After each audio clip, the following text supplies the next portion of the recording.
नमस्कार दोस्तों। हमारी आज की कहानी है बुढ़ापे का खर्चा। माँ जी, खाना बन गया, खाना खा लीजिए।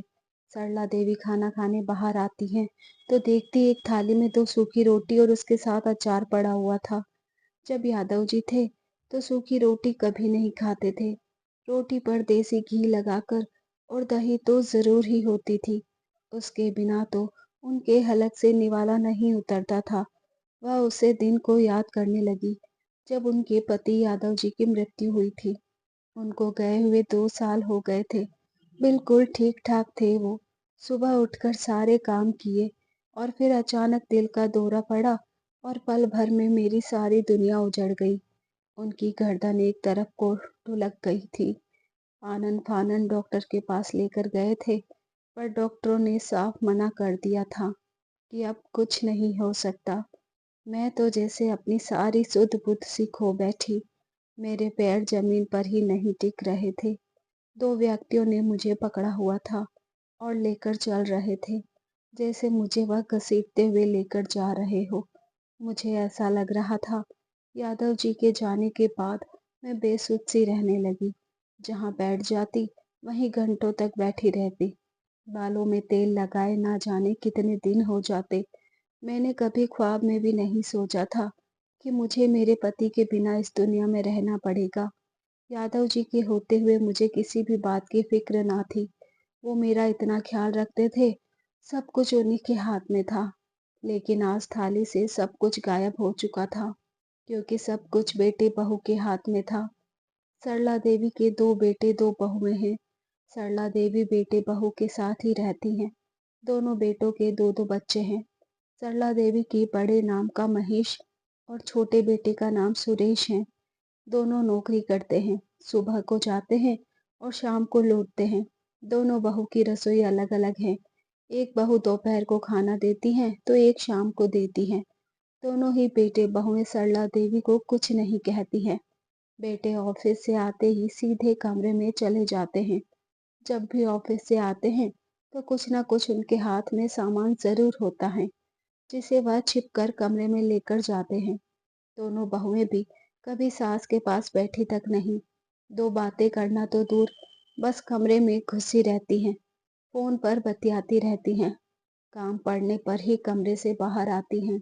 जब बेटे ऑफिस से आते हैं तो सरला देवी बरामदे में आकर बैठ जाती हैं कि बेटे मेरे पास पल भर के लिए आकर बैठेंगे। लेकिन माँ की यह आस आस ही रह जाती है। दोनों ही बेटे सीधे कमरे में जाते हैं। यहाँ तक कि खाना भी छुपाकर कमरे में ही खाते हैं। वह एक दूसरे और अपनी माँ को नहीं दिखाना चाहते कि वह क्या खा पी रहे हैं। बूढ़ी विधवा माँ के हिस्से में तो बस दो सूखी रोटी आती हैं। कोई सा बेटा बहू कुछ कह लेता तो इतना गम न होता, लेकिन यह तो बिना कुछ कहे ही सब कुछ करते हैं। वह दो सूखी रोटी और अचार खाकर सरला देवी वापस अपनी उस सूनी कोठरी में आ जाती हैं। पता नहीं आज क्यों उनका दिल इतना भारी हो रहा था। उन्हें रोने का मन कर रहा था। बच्चे कुछ कहते भी नहीं और कर भी सब कुछ रहे हैं। कह सुनकर इंसान अपने मन की भड़ास निकाल भी ले, परंतु यहाँ तो कोई कुछ कहता ही नहीं है। तो वह किसी को क्या कहे, कैसे समझाए कि यह सब जो हो रहा है वह इंसान सिर्फ महसूस कर सकता है, किसी को बता भी नहीं सकता। सुबह में दोनों बेटों के कमरे के बाहर में और फलों के छिलके पड़े देखती हूँ तो देखकर बड़ा अफसोस होता है, बड़ा दुख होता है। सब कुछ खाया जाता है, पर बूढ़ी माँ के लिए मुट्ठी भर दाल भी नहीं बनती। आज उन्हें अपने पति यादव जी की बहुत याद आ रही थी। वह यादव जी का संदूक खोलती हैं और उनके सारी चीजों को छूकर देखने लगती हैं। उनके कपड़े, चश्मा, फोटो, डायरी। तभी उनकी नजर एक फाइल पर पड़ती है, जिससे वह किसी को भी हाथ नहीं लगाने देती थी। सरला देवी उस फाइल को उठाकर अपने सीने से लगाती हैं और रोंदे गले से कहती हैं, आप होते तो मुझे इसे छूने भी नहीं देते, और आज आपकी सारी चीजों को देख भी रही हूँ और छू भी रही हूँ। कहकर वह रोने लगती हैं। वह फाइल को खोलकर देखती हैं। उस फाइल में कुछ पेपर थे और एक लिफाफा भी था। वह उस लिफाफे को खोलती हैं। उसमें एक पत्र निकलता है। वह उससे उत्सुक होकर पढ़ने लगती है। मेरी प्रिय पत्नी सरला, तुम अगर इस पत्र को पढ़ रही हो तो इसका मतलब मैं अब इस दुनिया में नहीं हूँ। यह कागज का टुकड़ा मेरे दिल के बहुत करीब है, मेरे लिए बहुत अहम है। सरला, मैं तुमसे बहुत प्यार करता हूँ। जिंदगी के इस सफर में तुमने मेरा हर सुख दुख में साथ दिया। अच्छी बहू बनी, अच्छी पत्नी बनी, अच्छी माँ बनी। सरला, तुमने मेरे और मेरे बच्चों के लिए जो किया, इसके बदले में तुम्हें अपना सब कुछ भी दूं तो वह भी कम है। मैं इसलिए जाते हुए तुम्हें इस पत्र में एक छोटा सा उपहार देता जा रहा हूँ। सरला, आजकल का यह जो दौर चल रहा है, इसमें कोई किसी का नहीं होता। खून के रिश्ते भी धोखा दे जाते हैं। मुझे पता है, मुझे हमारे बेटों पर बहुत विश्वास है, लेकिन आज के समय में बच्चों पर भरोसा करना अपने आप को धोखा देने के बराबर है। अगर मैं जीवित रहा तो स्वयं को संभाल लूंगा, परंतु अगर मैं तुमसे पहले चला गया तो हो सकता है बच्चे तुम्हारा ख्याल ना रखे। इसलिए मैंने बच्चों को यह बात नहीं बताई। गांव में जो हमारी जमीन थी, जिसके बारे में बच्चों को नहीं पता था, मैंने उसे बेचकर शहर में एक प्लॉट लिया था। वह प्लॉट तुम्हारे नाम पर है। उसके कागजात इस पत्र के साथ तुम्हें मिलेंगे। मेरे मरने के बाद अगर बच्चे तुम्हारा ध्यान रखे तो वह प्लॉट उन्हें बराबर बांट देना, और यदि ऐसा ना हो तो वह प्लॉट बच्चों को मत देना। उस प्लॉट को बेचकर तुम अपना खर्चा उठा लोगी। मेरे बाद तुम्हें डरने घबराने की जरूरत नहीं। हिम्मत से काम लेना। मैं तुम्हारे साथ ही हूँ हमेशा। सरला, जो औरत बच्चे को जन्म दे सकती है वह कुछ भी कर सकती है। मुझे पता है सरला, तुम इस पत्र को पढ़ते हुए रो रही होंगी, तो रोना मत, अपने आंसू पोंछो और हिम्मत से काम लो। तभी मेरी आत्मा को शांति मिलेगी। मैं सदा तुम्हारे साथ हूँ सरला, मेरी प्यारी पत्नी। पत्र को पढ़कर सरला देवी खूब रोती है, और रोने के बाद वह अपने आप को संभालती हैं। उनमें एक नई ऊर्जा का संचार होता है। वह उस संदूक का ताला लगाकर वापस रख देती हैं और सो जाती हैं। सुबह उठकर वह अपने भाई के घर जाती हैं। उनके बच्चे वकील भी हैं। वह उन्हें सारी बात बताती हैं और प्लॉट के पेपर भी दिखाती हैं। वह पेपर बिल्कुल ठीक थे। वह अपने भाई के साथ उस जगह को देख कर आती हैं जहाँ पर प्लॉट था। प्लॉट काफी बड़ा था और उसकी कीमत अब करोड़ों में थी। सरला देवी के भाई उन्हें सलाह देते हैं कि प्लॉट में नीचे दुकान और ऊपर रहने के लिए एक घर बना सकते हैं। दुकान किराए पर चली जाएगी और उस किराए से आपका जीवन यापन अच्छे से हो जाएगा। सरला देवी को यह सलाह पसंद आती है। वह वापस घर आ जाती हैं। आज सरला देवी को अंदर तक हिम्मत आ गई थी। अब डर नहीं लग रहा था उन्हें। उनके पति ने अपने जाने के बाद भी उन्हें हिम्मत दी थी, संभाला था। सरला देवी अपने बेटे को बुलाती हैं और उनसे बोलती हैं, महेश और सुरेश, मैं जानती हूँ तुम्हारी कमाई इतनी नहीं है, लेकिन कुछ खर्चे मेरे भी हैं। इसलिए तुम महीने के अंत में मुझे कुछ पैसे दे दिया करो, जिससे मैं अपनी दवाइयाँ और अपने खर्च उठा सकूं। तब बड़ा बेटा महेश बोलता है, माँ, हमारे पास पैसे बचते ही कहाँ हैं। घर के खर्च ही इतने हैं। बिजली का बिल, पानी का बिल, बच्चों के स्कूल की फीस, राशन पानी और छुट-पुट में सारे पैसे खत्म हो जाते हैं। अब अलग से और पैसे कहाँ से लाए हम? आपको अब बुढ़ापे में क्या जरूरत है इतना खर्च करने की? तब छोटा बेटा सुरेश भी बड़े बेटे की हाँ में हाँ मिलाता है। तब सरला देवी कहती हैं, ठीक है बेटा, कोई बात नहीं, पर मुझे खर्चे के लिए पैसे तो चाहिए ही। इसलिए मैंने कुछ सोचा है। मुझे एक जगह केयरटेकर का काम मिल रहा है। तुम्हारे मामा के पहचान के लोग हैं वह। सुबह से शाम तक बच्चों को संभालना है। मुझे पैसे मिल जाया करेंगे। ठीक है माँ, अगर मामा जी के पहचान के लोग हैं तो आप जा सकती हो, जैसी आपकी मर्जी, कहकर दोनों बेटे चले जाते हैं। अब रोज सरला देवी सुबह जाती हैं, शाम में आ जाती हैं।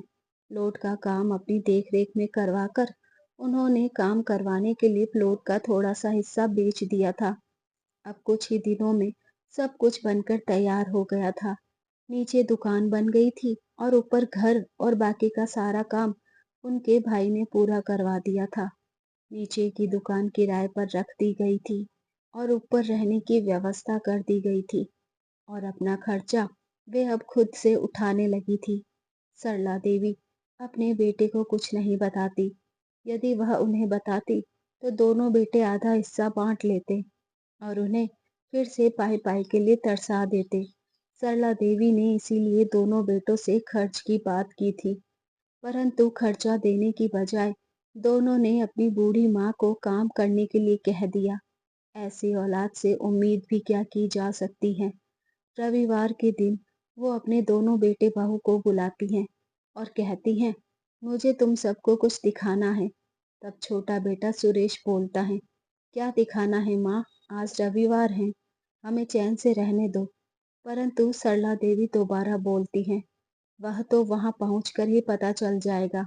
तुम दोनों को दोनों बेटे बहुएं तैयार हो जाते हैं और सरला देवी के साथ चले जाते हैं। सरला देवी उन्हें अपने घर लेकर जाती हैं, जो उन्होंने बनवाया था।